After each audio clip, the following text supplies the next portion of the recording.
Hi friends, Gymkhana ఈ movie రివ్యూని అయితే చూద్దాము. ప్రేమలు movie hero Naslen main lead చేసినటువంటి ఈ మూవీ మలయాళంలో థియేటర్స్లో రిలీజ్ సూపర్ డూపర్ హిట్ అయితే అయింది. ఈ మూవీని తెలుగులో డబ్ చేసి థియేటర్స్లో కూడా రిలీజ్ చేశారు. సో ఇప్పుడైతే ఈ మూవీ మనకు సోనీ లీవ్ ఓటీటీలో అయితే స్ట్రీమ్ అవుతుంది. ఇక్కడి నుంచి తెలుగుతో పాటు అన్ని లాంగ్వేజెస్లో చూడొచ్చు. నేనైతే ఈ మూవీ ఇక్కడే చూశాను. మూవీ చూశాక ఎలా ఉంది అంటే, సో నాకైతే మూవీ నచ్చింది. ఇది వచ్చేసి ఒక స్పోర్ట్స్ డ్రామా బ్యాక్ డ్రాప్గా తీసుకొని చేసినటువంటి ఒక స్టోరీ అనమాట. మీరు కనుక చూసుకున్నట్లయితే మనం చాలా మూవీస్ స్పోర్ట్స్ డ్రామా బ్యాక్ డ్రాప్గా తీసుకొని చేసినటువంటి చాలా మూవీస్ చూస్తుంటాము. అందులో స్టోరీ కనుక చూసుకున్నట్లయితే అది స్టార్ట్ అయ్యేది ఎలా జరిగినా క్లైమాక్స్కి వచ్చేసరికి మనం అనుకున్న విధంగానే అందులో ఆ ఎండ్ అనేది ఉంటుంది. కానీ ఇక్కడ ఎండ్ ఏంటి అంటే మీరు ఏదైతే అనుకుంటారో అది ఉండదనమాట. దానికి భిన్నంగా మనకు ఇక్కడ ఈ ఎండింగ్ అనేది ఉంటుంది. అలాగే మనకు అక్కడ జరిగేటటువంటి ఆ స్టోరీ ట్రీట్మెంట్ కూడా మనం ఏదైతే అనుకుంటామో ఆ విధంగా అయితే ఉండదనమాట. సో ఆ విధంగా డిజైన్ చేశాడని చెప్పొచ్చు డైరెక్టర్ ఈ స్టోరీని. ఈ స్టోరీ ఏంటి అనేది కనుక చూసుకున్నట్లయితే ఈ స్టోరీ వచ్చేసి కేరళలో ఉన్నటువంటి అలప్పుజ అనే ఒక ఊర్లో జరుగుతుందన్నమాట. ఇక్కడ ఉన్నటువంటి కొంతమంది ఫ్రెండ్స్ ఇంటర్ చదువుతూ ఉంటారు. వీళ్ళు వచ్చేసి ఇంటర్ ఫెయిల్ అయిపోతారనమాట. ఇది ఫెయిల్ అయిపోయిన తర్వాత నెక్స్ట్ వీళ్ళు కాలేజీకి వెళ్ళాలంటే వీళ్ళకి ఒకటే మార్గం ఉంటుంది, అది వచ్చేసి స్పోర్ట్స్ కోటాలో సీట్ సాధించడం. సో అటువంటప్పుడు వీళ్ళు ఒక స్పోర్ట్స్లో ఏదైనా ఒకటి ట్రైనింగ్ తీసుకోవాలనుకుంటారో అది వచ్చేసి బాక్సింగ్ అనేది ఎంచుకుంటారనమాట. సో ఈ బాక్సింగ్ ట్రైనింగ్ తీసుకోవడం కోసం వీళ్ళు జిమ్ఖానా అనే క్లబ్కు వెళ్తారు. అక్కడికి వెళ్ళిన తర్వాత వీళ్ళకి ఒక కోచ్ ఉంటాడు. ఆయన వచ్చేసి వీళ్ళందరికీ ఈ యొక్క బాక్సింగ్లో కోచింగ్ అనేది ఇవ్వడం జరుగుతుందన్నమాట. సో ఈ కోచింగ్ తీసుకున్న తర్వాత వీళ్ళు వచ్చేసి స్టేట్ లెవెల్ కాంపిటీషన్స్కి వెళ్తారనమాట. అక్కడికి వెళ్ళిన తర్వాత ఏం జరిగింది, అసలు వీళ్ళు స్టేట్ లెవెల్ ఛాంపియన్షిప్ సాధించారా లేదా, కాలేజీల్లో సీట్లు సాధించారా లేదా, లైఫ్లో వీళ్ళు దీనివల్ల ఏం నేర్చుకున్నారు అని మనం మూవీలో చూడాల్సి ఉందన్నమాట. సో ఇటువంటి ఒక స్టోరీ అనేది మనకు ఈ మూవీలో చూపించాడని చెప్పొచ్చు డైరెక్టరు. సో జనరల్గా మనము స్పోర్ట్స్ డ్రామా మూవీస్ కనుక చూసుకున్నట్లయితే అందులో మనకు చాలా ఇన్స్పైర్గా స్టోరీ అనేది చూపిస్తారనమాట. సో ఆ మూవీ చూసిన తర్వాత మనం కూడా ఏదో ఒక సాధించాలి అనేసి అనిపిస్తుంది. ఆ విధంగా అయితే ఉంటాయి మూవీస్.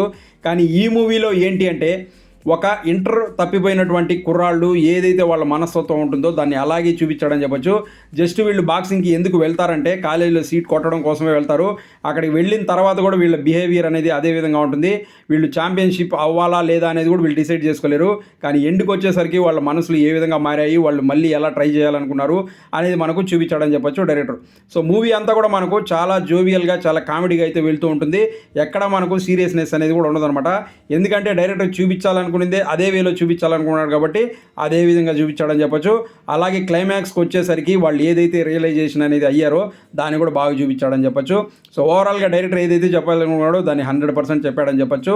సో అలాగే మనకు మూవీలో యాక్టర్స్ పర్ఫార్మెన్స్ గురించి చూసుకున్నట్లయితే నస్లేన్ గారి పర్ఫార్మెన్స్ గురించి చూసుకున్నట్లయితే ప్రేమల్లో మనకు ఎంత యాక్టివ్గా ఆయన కనిపిస్తారో ఈ మూవీలో అంతకన్నా డబుల్గా ఆయన కనిపిస్తాడు. ఆయన యాక్టింగ్ అయితే చాలా చాలా బాగుంటుంది. ఆ కామెడీ వేలో ఆయన చేసేటటువంటి అదంతా కూడా సూపర్గా ఉంటుంది. అలాగే ఈ గ్యాంగ్ ఏదైతే ఉంటుందో ఈ యొక్క హీరో వాళ్ళ ఫ్రెండ్స్ గ్యాంగు వాళ్ళందరూ కూడా సూపర్గా చేశారని చెప్పొచ్చు. వాళ్ళ యాక్టింగ్ కూడా సూపర్గా ఉంటుంది.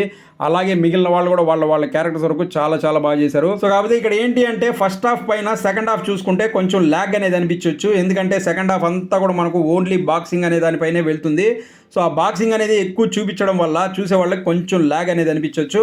కాకపోతే మనకు సెకండ్ హాఫ్లో కూడా కామెడీ అనేది చాలా బాగా వర్కౌట్ అయిందని చెప్పొచ్చు. సో ఇక ఈ మూవీలో మనకు బ్యాక్గ్రౌండ్ స్కోర్ కానివ్వండి, మ్యూజిక్ కానీ చూసుకున్నట్లయితే చాలా చాలా బాగుంది. సాంగ్స్ మాత్రం చాలా బాగున్నాయి.